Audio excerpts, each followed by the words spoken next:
Welcome to Relationship Mastery, a podcast for those who want to learn how to master the art of creating happy, healthy, and loving relationships. Please join me, Adey-Jones, and my co-host, Barry Selby, each Tuesday at 1 p.m. Pacific for a lively and informative conversation on everything to do with relationships. Welcome, everybody, to a very special show, the end of the year show. I think it's 104, Barry. This is amazing. Wow, we're cruising through. We are. So, well, obviously, December 31st, we're through the holidays, and it's that time of year where a lot of people make New Year's resolutions. So, my question to you is, do you make New Year's resolutions? Nope. This is going to be a little biased then, this show, because neither do I. Yes, but there's a reason for that. We'll explain why. Exactly. Well, same for me. The reason I don't do them anymore, I used to do them. I was like everybody else.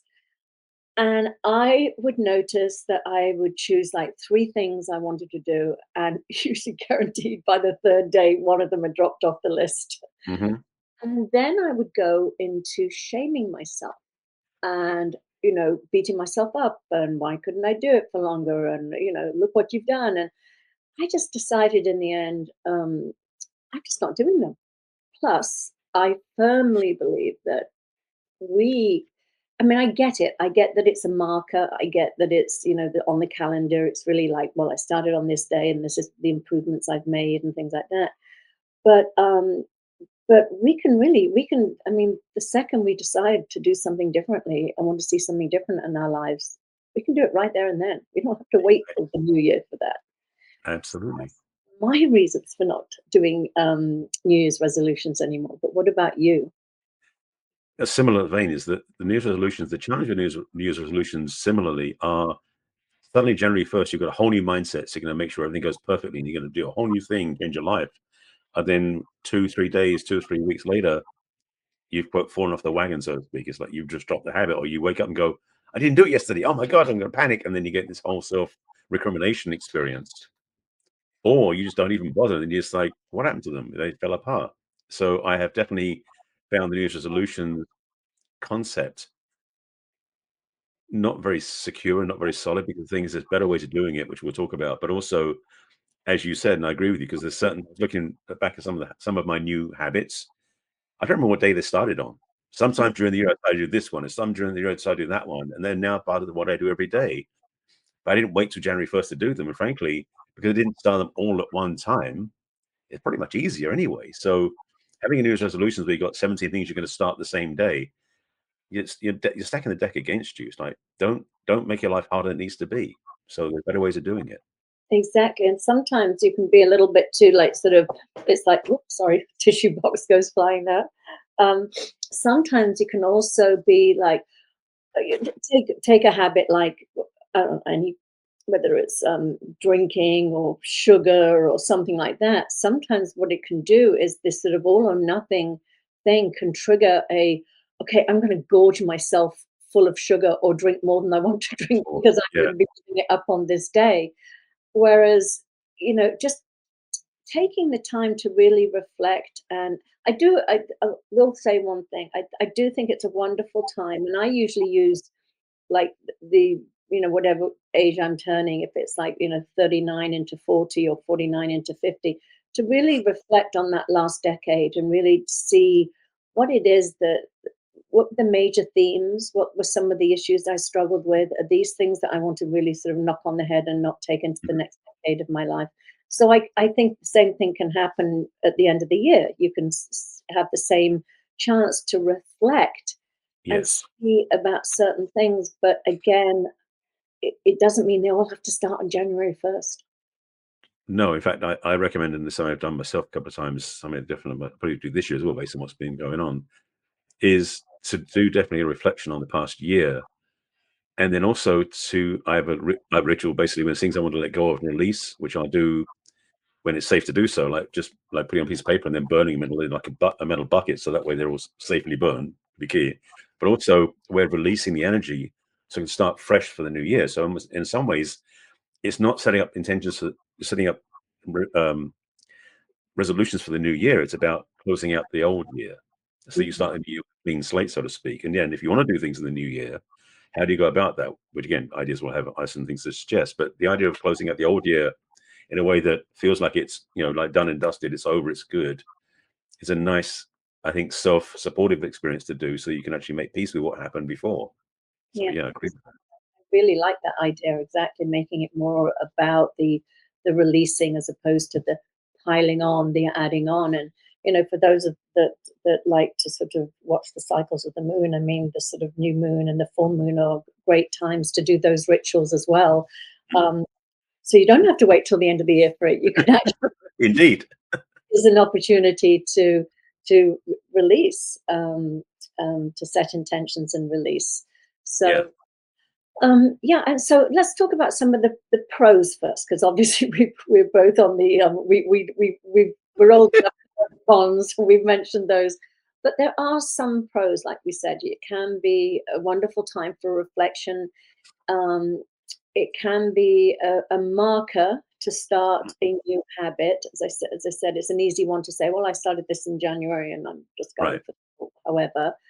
Um, it can also, when we announce things and put it out there, sometimes we do get the support of our friends in our community if we do verbalize what it is that we want to see differently in our lives. Again, say if we're struggling with an addiction or either food, alcohol, shopping, sex, whatever it is.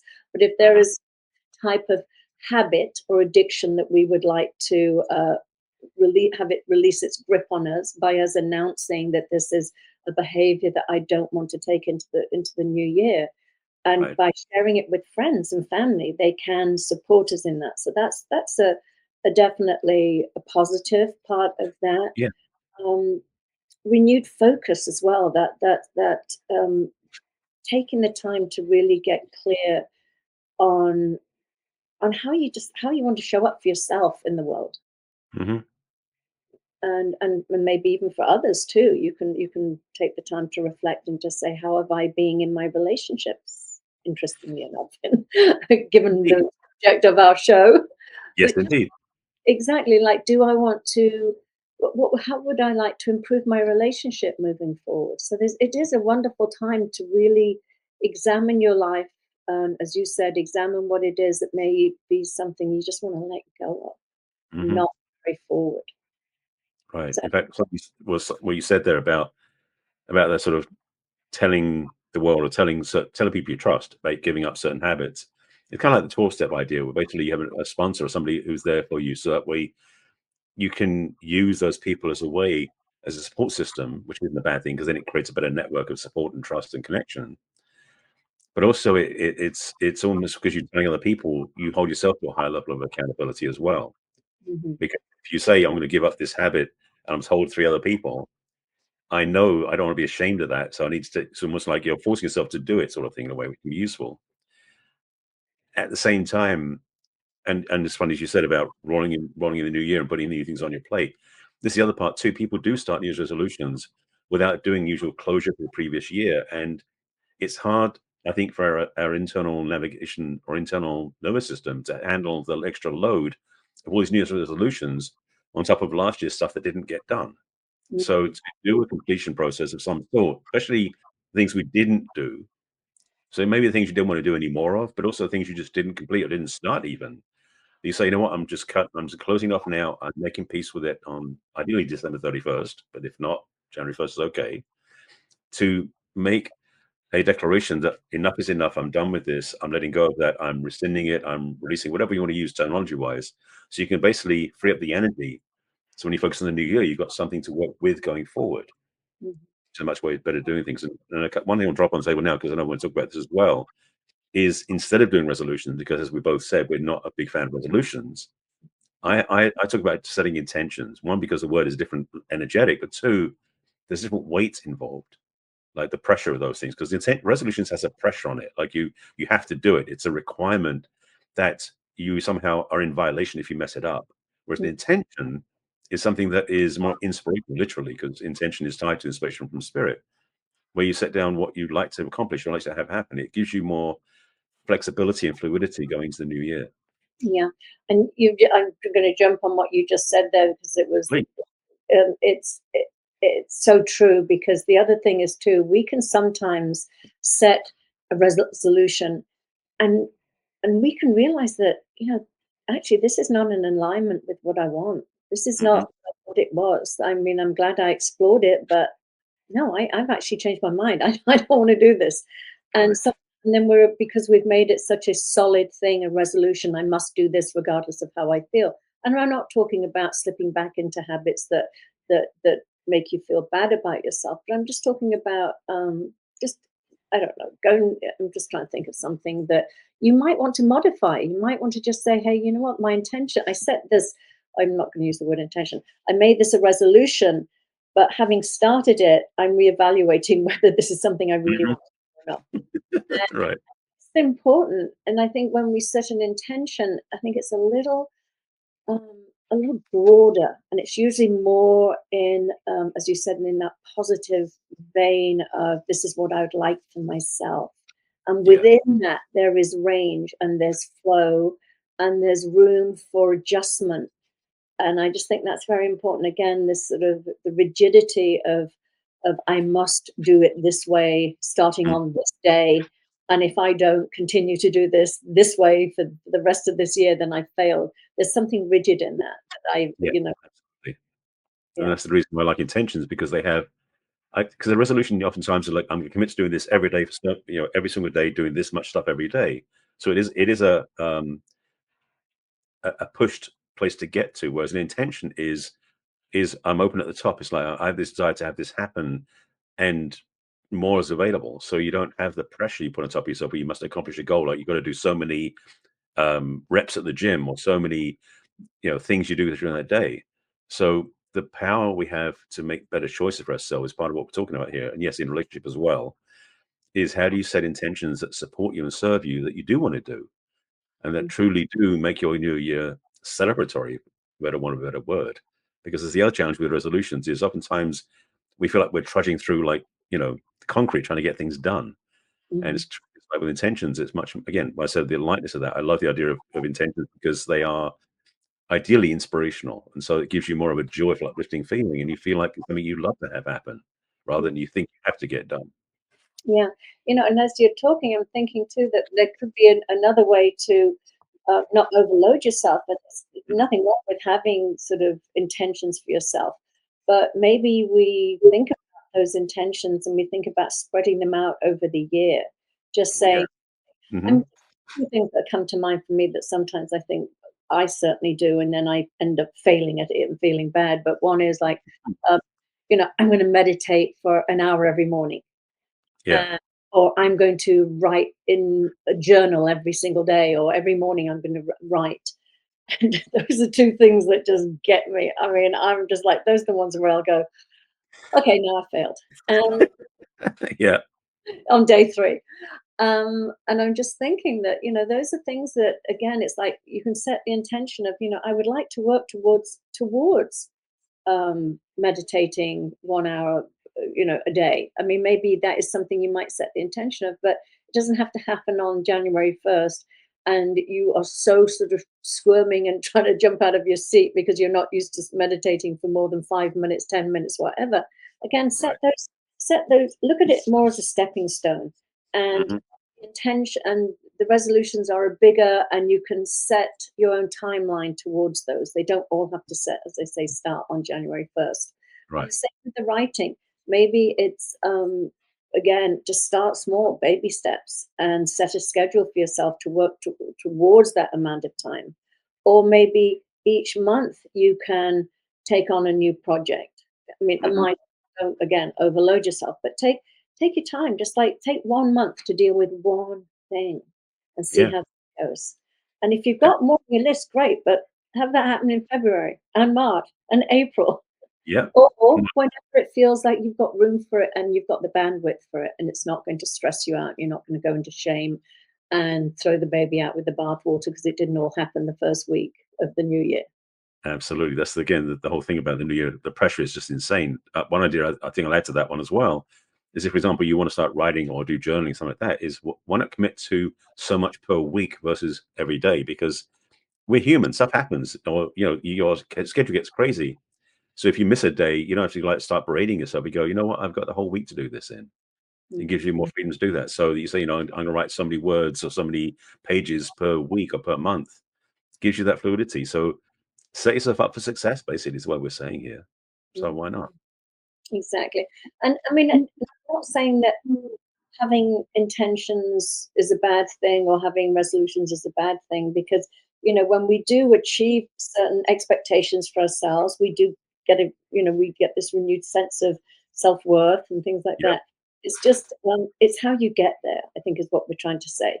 Yeah. It's how to support yourself in doing it more in the most successful way possible, so Mhm. that we don't go into that sort of, blaming and shaming ourselves because we didn't get it all done that first week. Oh yeah. That's the thing is like we do enough self-inflicted regret and other things as well. So we're not needing to start doing that first thing of the new year because that's not setting the new year up for success. Yeah. I mean, that's why I gave up doing them, was because I would do that. I would find that first week, I'd be like, "I can't believe I started the new year off." I put so much pressure on myself and go, "I've blown it." And it almost, some Mhm. people feel like if they've blown it that first week, then, it's like a diet. It's like, I blew my diet, so I'm not in a diet anymore, rather than I can start again tomorrow. It's like, nobody Yep. said it had to be done today. I can start a new tomorrow. Absolutely. Yeah. It's I mean, actually I want to say something else about the new year because the other part also is we do this thing about thinking the new year's a clean slate. Yeah. At the same time, and yes, we set resolutions or intention as we say, but this is a thing question for people to ponder who are listening to us is what um, defaults are you still carrying around in your beliefs about relationships, in your beliefs about life, in your beliefs about anything that you just haven't done anything about? Setting intentions or even resolutions about doing something different in the new year, but without like facing, looking at, reviewing what you still carry inside automatically is like autopilot is basically making it even harder to move forward. So again, another piece of homework suggestion, if you want to take it on, is just to start reviewing, like you said, like reviewing the past year, but reviewing how you dealt with things. What were your feelings? What were your beliefs? What are things you don't want to carry with you anymore? You know, it's time maybe let go of some of those things go so you can move forward with even more grace. Yeah, I like that. It's taking things off your plate as opposed to putting things more up Yeah, things on your plate. Yeah, I like. absolutely. Okay, let me think about some of those. Um, yeah, it's such a funny time of year. I'm just thinking back myself to, how I used to celebrate the new year. It used to be, before children. It used to be very much, go out, have a party, and see lots of people, and, silly hats and blowy things and all that stuff. Um, um, but since I had children, I then became very sort of superstitious.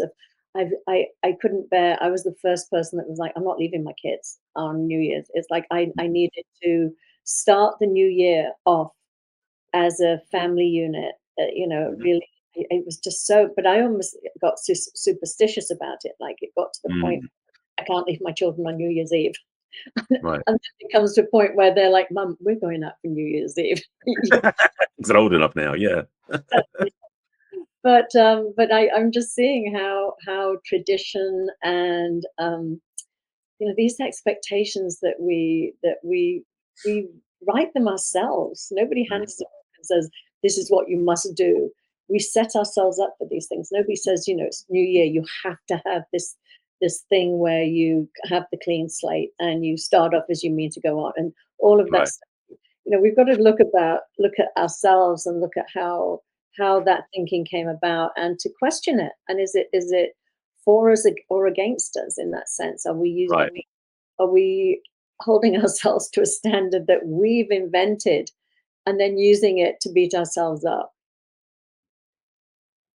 It's crazy. I No, know. it's like, I mean, that I just want to speak back to the superstition piece for a second. Yeah. It's the thing is we carry so much weight on how the new year should be. I mean, actually, any event, frankly, in our lives, whether it's Christmas, holidays, personal events, whatever it is, birthdays, even.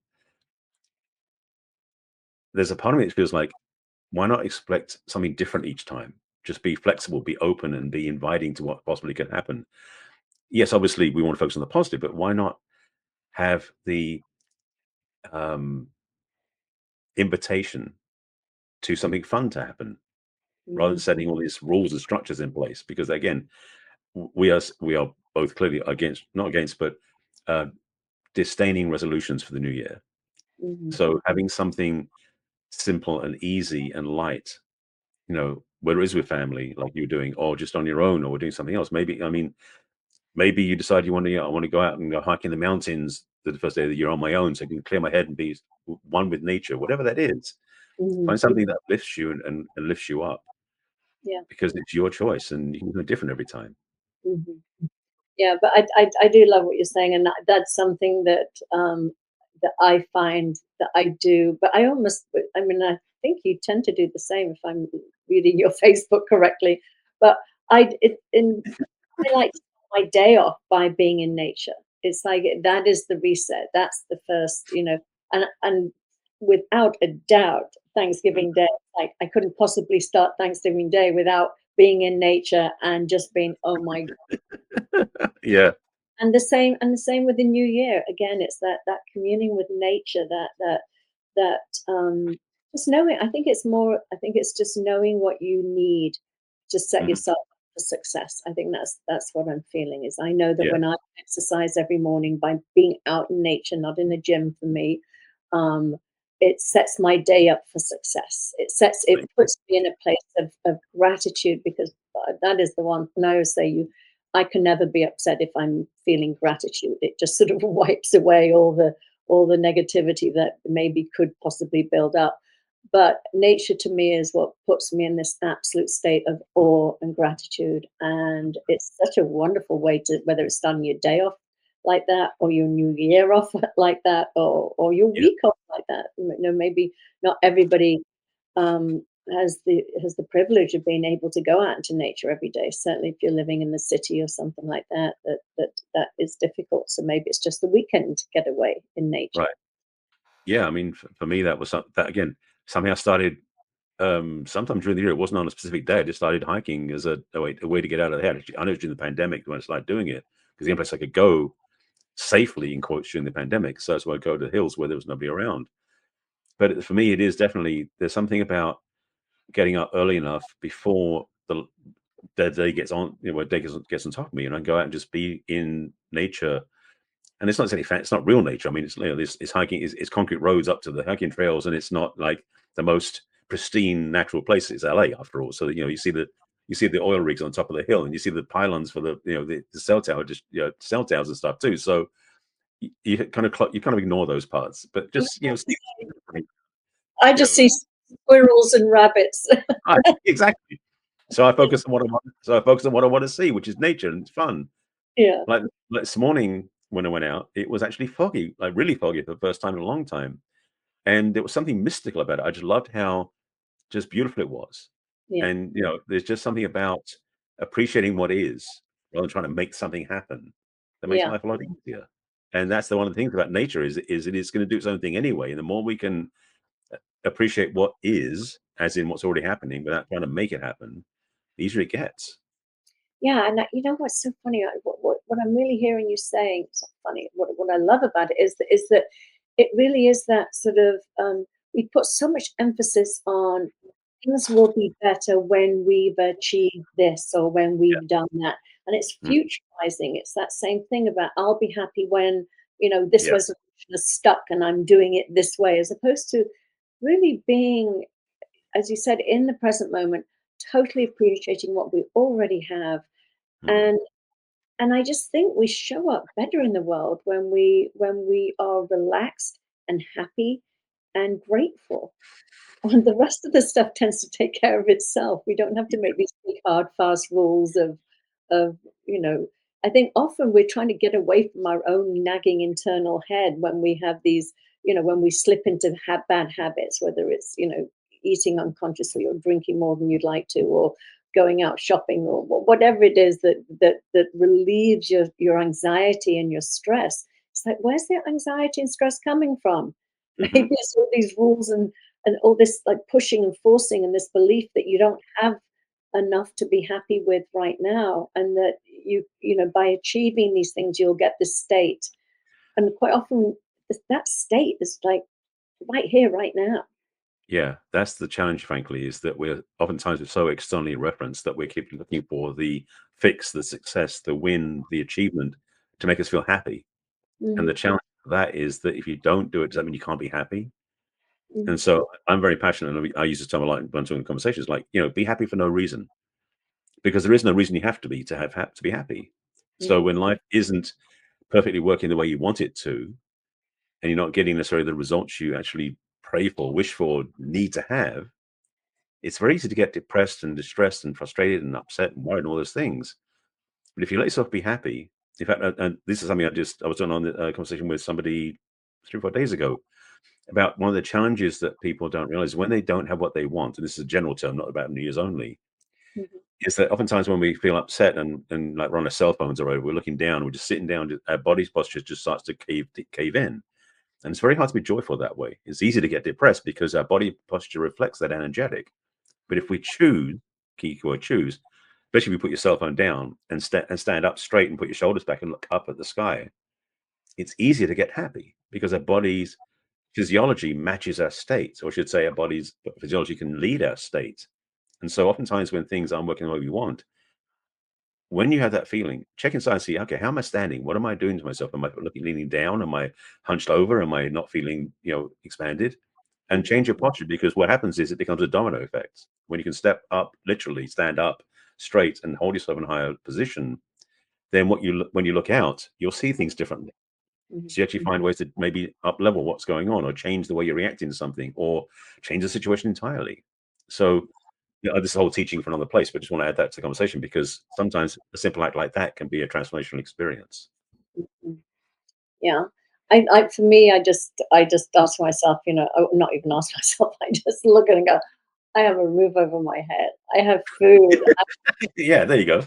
I live in paradise. I mean, it's like it's Mhm. very easy to feel happy for me. It takes 2 seconds to again, gratitude. Be grateful for what we've got. We I think we're sold this bill of goods that we should be, this whole sort of, what's the phrase? Living my best life. It's like, you can Right. Yeah. I Absolutely. nothing against that, but the suggestion is that, you've got to do something to live your best life, and Mhm. it's doing versus being, and I think we've had a show about the doing versus being, and I think we have. sometimes, just the being grateful, being present to what is right now, rather than this constantly, I'll feel better when, and it goes back to the resolutions again. I'll Yep. be better when I have these 5 things taken care of on January 1st. Yes. I'll feel better then. And it's like,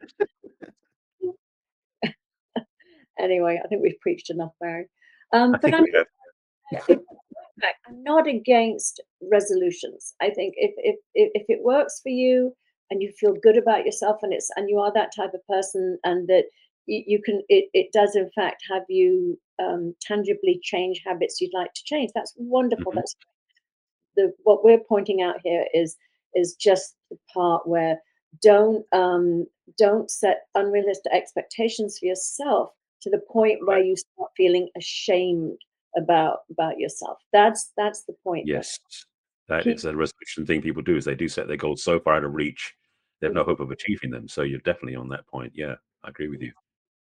all right then. Well, I will see you next year. Oh my God, so soon. Next year's so around the corner. Next week is next year. So Indeed.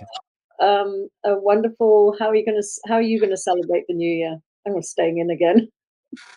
I'm probably just gonna just enjoy being at home. Yeah, I mean, I've had enough fun playing over the holidays. I think a nice quiet night home week. I mean, it's midweek too, so I'm like, just chill. Yeah. Sounds wonderful. Well, thank you so much. Thank you for joining us again, and we will see you all next week. Take Take care. care of yourself. See you soon. Bye. Bye. We trust you enjoyed this episode and invite you to share this with your friends and loved ones. In fact, please subscribe to our Relationship Mastery podcast. That way you'll get each new episode fresh and shiny as soon as it is released. We'd love to hear from you as well. So go ahead and enter your questions and comments at relationshipmastery.show. Take good care. We will connect with you in our next episode of Relationship Mastery.